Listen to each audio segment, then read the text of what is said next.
जय श्रीमन नारायण।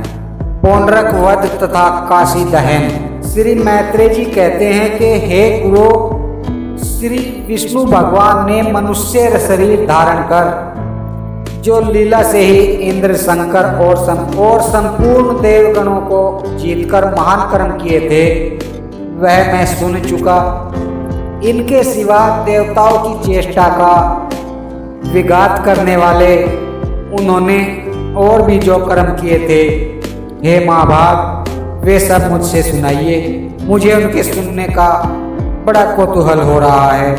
तब पाराशर जी कहते हैं कि हे ब्रह्मऋषि, भगवान ने मनुष्य अवतार लेकर जिस प्रकार काशीपुरी चलाई थी वह मैं सुनाता हूँ, तुम ध्यान देकर सुनो। पौंड्रक वंशीय वासुदेव नामक एक राजा को अज्ञान मोहित पुरुष आप वासुदेव रूप से पृथ्वी पर अवतीर्ण हुए, ऐसा कहकर स्तुति किया करते थे। अंत में वह भी यही मानने लगा कि मैं वासुदेव रूप से पृथ्वी में अवतीर्ण हुआ हूँ। इस प्रकार आत्म विस्मृत हो जाने से उसने विष्णु भगवान के समस्त चिन्ह धारण कर लिए और महात्मा कृष्णचंद्र के पास यह संदेश लेकर दूत भेजा कि हे मूढ़, अपने वसुदेव नाम को छोड़कर मेरे चक्र आदि संपूर्ण चिन्हों को छोड़ दे, और यदि तुझे जीवन की इच्छा है तो मेरी शरण में आ जा। दूत ने जब इस प्रकार कहा तो श्री जनार्दन उससे हंसकर बोले, ठीक है, मैं अपने चिन्ह चक्रों को तेरे प्रति छोड़ूंगा। हे दूत, मेरी ओर से तू पौंड्रक से जाकर यह कहना कि मैंने तेरे वाक्य का वास्तविक भाव समझ लिया है। तुझे जो करना हो सो कर, मैं अपने चिन्ह और वेश धारण कर तेरे नगर में आऊंगा और निसंदेह अपने चिन्ह चक्रों को तेरे ऊपर छोड़ूंगा, और जो तूने आज्ञा करते हुए ऐसा कहा है सो मैं उसे भी अवश्य पालन करूंगा और कल शीघ्र ही तेरे पास पहुंचूंगा। हे राजन, तेरी शरण में आकर मैं वही उपाय करूंगा जिससे फिर तुझसे मुझे कोई भय न रहे। तो पाराशर जी कहते हैं कि श्री कृष्णचंद्र के ऐसा कहने पर जब दूत चला गया तो भगवान स्मरण करते ही उपस्थित हुए। गरुड़ पर चढ़कर तुरंत उसकी राजधानी को चले। भगवान के आक्रमण का समाचार सुनकर काशी नरेश भी उसका पृष्ठपोषक सहायक होकर अपनी संपूर्ण सेना ले उपस्थित हुआ। उसके बाद अपनी महान सेना के सहित काशी नरेश की सेना लेकर पौंड्रक वासुदेव श्री कृष्णचंद्र के सम्मुख आया। भगवान ने दूर से ही उसे हाथ में चक्र, गदा, सारंग, धनुष और पद्य लिए एक उत्तम रथ पर बैठे देखा। श्री हरि ने देखा कि उसके कंठ में वैजंती माला है, शरीर में पीतांबर है, गरुड़ रचित ध्वजा है और वक्ष स्थल में श्री वत्स चिन्ह है। उसे नाना प्रकार के रत्नों से सुसज्जित किरीट और कुंडल धारण किए देखकर श्री गरुड़ ध्वज भगवान गंभीर भाव से हंसने लगे और हे द्विज, उसकी हाथी घोड़ों से बलिष्ठ और निशंक खड़ग, गदा, शूल, शक्ति और धनुष आदि से सुसज्जित सेना से युद्ध करने लगे। श्री भगवान ने एक क्षण में ही अपने सारंग धनुष से छोड़े हुए शत्रुओं को विदीर्ण करने वाले तीक्ष्ण बाणों और गदा चक्र से उसकी संपूर्ण सेना को नष्ट कर डाला।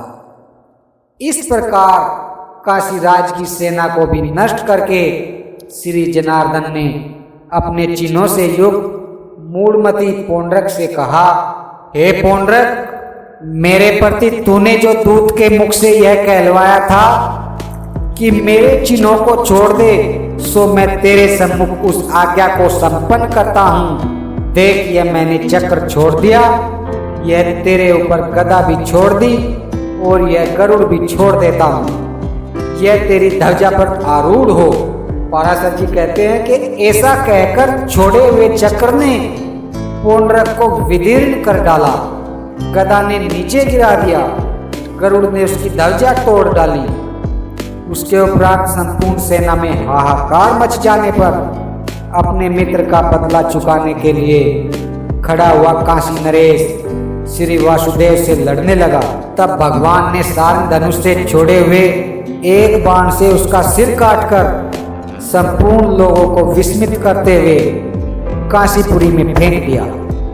इस प्रकार पौंड्रक और काशी नरेश को अनुचरों सहित मारकर भगवान फिर द्वारका को लौट आए और वहां स्वर्ग सदृश सुख का अनुभव करते हुए रमण करने लगे। इस काशीपुरी में काशीराज का सिर गिरा देख संपूर्ण नगर निवासी विस्मय पूर्वक कहने लगे, यह क्या हुआ, इसे किसने काट डाला। जब उसके पुत्र को मालूम हुआ कि उसे श्री वासुदेव ने मारा है तो उसने अपने पुरोहित के साथ मिलकर भगवान शंकर को संतुष्ट किया। अविमुक्त महाक्षेत्र में उस राजकुमार से संतुष्ट होकर श्री शंकर ने कहा, वर मांगो। वह बोला, हे भगवान, हे महेश्वर, आपकी कृपा से मेरे पिता का वध करने वाले कृष्ण का नाश करने के लिए अग्नि से कर्त्या उत्पन्न हो। तो पाराशर जी कहते हैं, भगवान शंकर ने कहा ऐसा ही होगा। उनके ऐसा कहने पर दक्षिण अग्नि का चयन करने के अनंतर उससे उस अग्नि का ही विनाश करने वाली कर्त्या उत्पन्न हुई। उसका कराल मुख ज्वाल मालाओं से पूर्ण था और उसके केस अग्निशिखा के समान दीप्तिमान और ताम्रवर्ण थे। वह क्रोध पूर्वक कृष्ण कृष्ण कहती द्वारकापुरी में आई। हे मुनि, उसे देखकर लोगों ने भय विचलित नेत्रों से जगद्दती भगवान मधुसूदन की शरण ली। जब भगवान चक्रपाणि ने जाना कि श्री शंकर की उपासना कर काशीराज के पुत्र ने ही यह महाकर्त्या उत्पन्न की है तो अक्ष क्रीड़ा में लगे हुए उन्होंने लीला से ही यह कहकर कि इस अग्नि ज्वालामयी जटाओं वाली भयंकर कर्त्या को मार डाल अपना चक्र छोड़ दिया। तब भगवान विष्णु के सुदर्शन चक्र ने उस अग्निमाला मंडित जटाओं वाली और अग्नि ज्वालाओं के कारण भयानक मुख वाली कर्त्या का पीछा किया। उस चक्र के तेज से दग्ध होकर छिन्न भिन्न होती हुई वह महेश्वरी कर्त्या अति वेग से दौड़ने लगी तथा वह चक्र भी उतने ही वेग से उसका पीछा करने लगा। हे मुनि श्रेष्ठ, अंत में विष्णु चक्र से हद प्रभाव हुई कर्त्या ने शीघ्रता से काशी में ही प्रवेश किया। उस समय काशी नरेश की संपूर्ण सेना और परमतगण अस्त्र शस्त्रों से सुसज्जित होकर उस चक्र के सम्मुख आए।